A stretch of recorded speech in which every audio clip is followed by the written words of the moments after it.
Каргас, ты викинг, ты великий викинг. А что делают викинги? Для начала собери пару булыжников и веток. 1 час спустя. Ты дровосек, ты великий дровосек. 3 часа спустя. Ты строитель, ты великий строитель. Много невыносимых часов спустя. Ты каменщик, ты великий каменщик. Кажется, меня развели. Ты ведь хочешь приручить песика? Я каменщик, работаю 3 дня. Теперь мне можно поиграть? Да.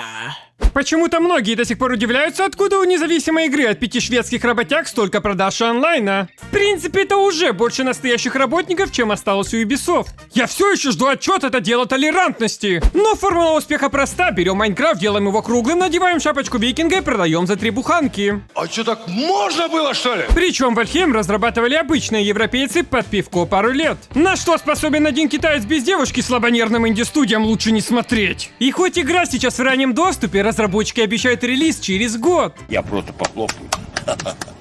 Но зная, как развиваются современные игры про выживание, не удивлюсь, если через пару лет появится огнестрел. Вон космический корабль уже есть. И хоть разработчики заявляют, что Valheim всегда будет только кооперативной игрой без ПВП, вы действительно думаете, что сможете остановить фанатов Раста? Эти сумасшедшие уже устраивают гладиаторские поединки над ямой тролля. В ожидании пиратских серверов на 100 человек с батл-роялем. Главная же особенность Valheim по версии блогеров... Весит она всего гигабайт с небольшим. Весит всего гигабут. Всего лишь 1 гигабайт, ребята. 1. До чего людей довели современные размеры игр? Несчастные фанаты Warzone вообще сжигают свои консоли как нечистую силу. И в это время... Прекрасный мир. Спокойно помещается на флешке за 40 гривен. А ведь это всего лишь отсылка на Morrowind. Как и реалистичная прокачка из Morrowind'а. Да и графика практически одинаковая. Но в принципе игра выглядит прекрасно благодаря современным технологиям. Не смотри сюда, смотри вдаль. Прекрасно. Вдаль смотри, говорю.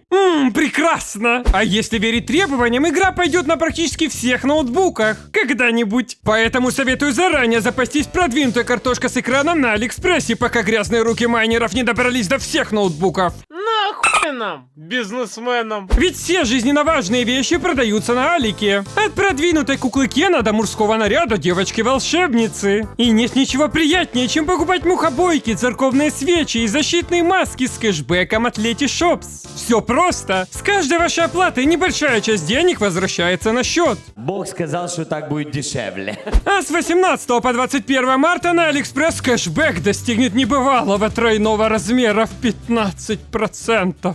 It's so fucking big. А при любой покупке до 2 апреля у вас есть шанс получить 11 победителям 12 Pro Max. Ссылка в описании. Покупай вдумчиво. Ведь что важнее, игра за 400 рублей или поношенная школьная форма? Забирай все. В самом начале вам дается выбор: мужик и мужик с сиськами. А вот с цветом скина будьте осторожны, ведь играть за толерантных черных викингов ночью слишком хардкорно. И не забудьте правильно назвать свой сервер, ведь как мир Valheim назовешь, так он и сгенерируется.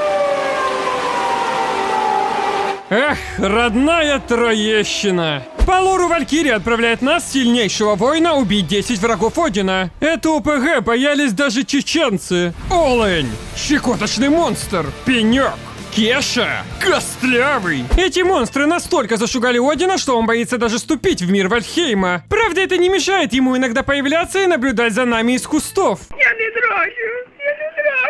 В основном моя претензия к толерантным валькириям. Куда за 2 года разработки дели сиськи, и чем они теперь отличаются от обычного омского петуха? Это все, что касается ведения. Конечно, вы можете еще находить кусочки сюжета на камнях, ведь всем известный факт, что каждый грязный немытый викинг был любителем чтива. Но не рассчитывайте на описание какой-нибудь банки с мочой древнего бога, создавшего неизвестного босса. Ведь всеми описаниями занималась единственная девушка в команде. Я работаю на «Отъебись». И хоть в самом начале до вас могут доебаться, главным нововведением Valheim в жанре выживания — в нее комфортно играть. Ваша полоска здоровья не уменьшается, если вы голодные. Да, вы можете просто стоять и не умирать. Да ну нахуй! А чтобы вначале увеличить здоровье и восстановление, достаточно правильно питаться. На выбор. Ягода малинку И грибочки. В дальнейшем вы научитесь готовить самые изысканные блюда викингов. От сосисок, кишки зомби до кровянки из пиявок. Но для начала нужно построить достойный дом викинга. Я сказал достойный дом! Превосходно! Для этого всего потребуется очень много дерева, задумайся. Неужели геноцид деревьев стоит постройки собственного села? Они на меня косо смотрели. И хоть инструментарий достаточно ограниченный и не допускает ошибок при строительстве, местные инженеры уже достигли уровня тех самых индусов с Ютуба, строящих курорты из говна и палок. Жду возможности купить Skyrim внутри Вальхейм, потратив на свою первую базу всего лишь 8 гребаных часов спустя. Вы наконец-то готовы заняться другими вещами, чтобы открыть украшения для дома. В чем помогут любимые лайфхаки с Ютуба? Зачем самому что-то изучать, если можно зайти на чужой сервер и подружески ограбить владельца? Но чем это отличается от читов? Для прокачки умений постройте домик у камня и дерева и начните по ним бить всем, что у вас есть, ускоренно восстанавливая выносливость благодаря комфорту. Это практически чит, но вы потратите на это часов 20. Проблемы с транспортировкой руды? Не беда. Создайте отдельный сервер с сундуком, куда будете сбрасывать весь тяжелый груз. Это по-прежнему ничем не отличается от читов, но звучит честно. А для удобного перемещения всегда можно оседлать комара. Выглядит легально. Вот только с подобными упрощениями игра быстро надоест. Примерно в этот момент вы с другом начинаете развлекать себя сами. В другом смысле. 2, 1.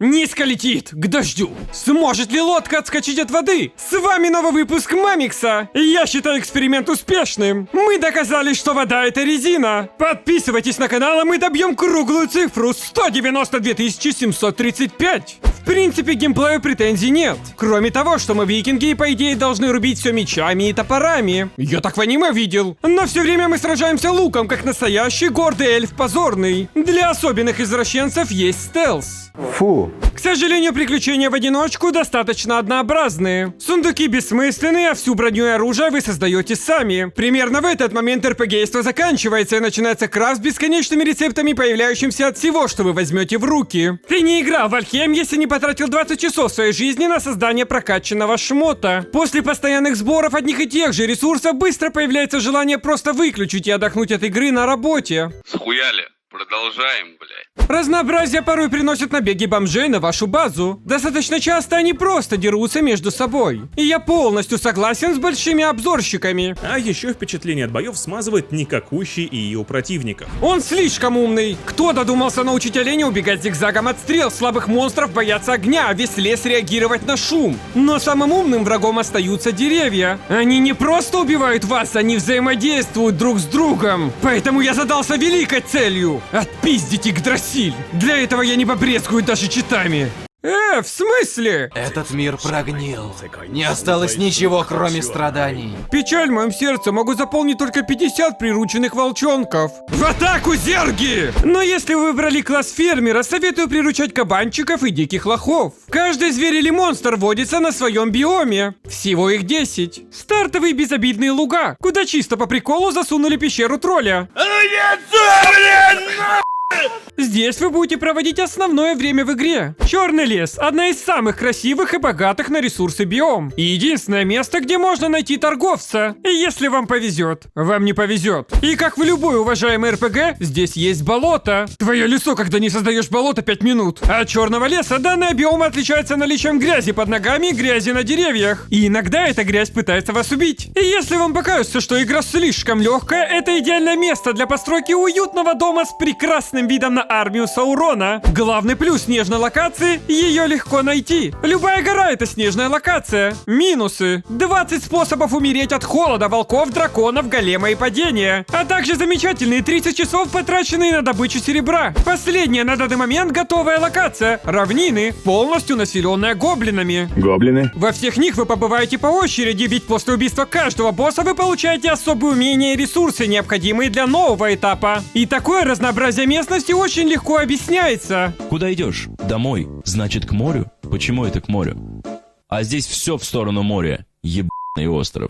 Несмотря на то, что океан занимает большую часть игры, весь контент в ней это безобидные червячки и чайки, лодкоугонщики. А еще в океане есть миленькие маленькие островки с ресурсами. Эй, сука, куда, падла? Я не хочу умирать снова! Будущие локации, пепельные земли, далекий север, туманные земли и пустыня уже есть в игре. Вот только контент в них появится очень нескоро. Ведь разработчики вместо дорожной карты решили исправлять баги. Без понятия, о чем они после Киберпанка ни одного бага не нашел. Но если есть, значит нужно. Мое доверие к студии Iron Gate абсолютно. Ведь они добавят в Альхейм українську мову. Знімаю капелюха перед людьми культуры. И не беспокойтесь за обновление. Нужные люди уже выехали. Ой, что-то мы засиделись, братцы, не пора ли нам разгуляться? С каждым днем мододелы доделывают игру быстрее самих разработчиков. Главное, чтобы маньяки модов на Россию не добрались до Вальхейма. Хотя кроме него сейчас играть-то и не во что. Поэтому предлагаю сделку меченый. Мой следующий товар будет достаточно извращенный, и в нем будут все мобильные игры Ubisoft.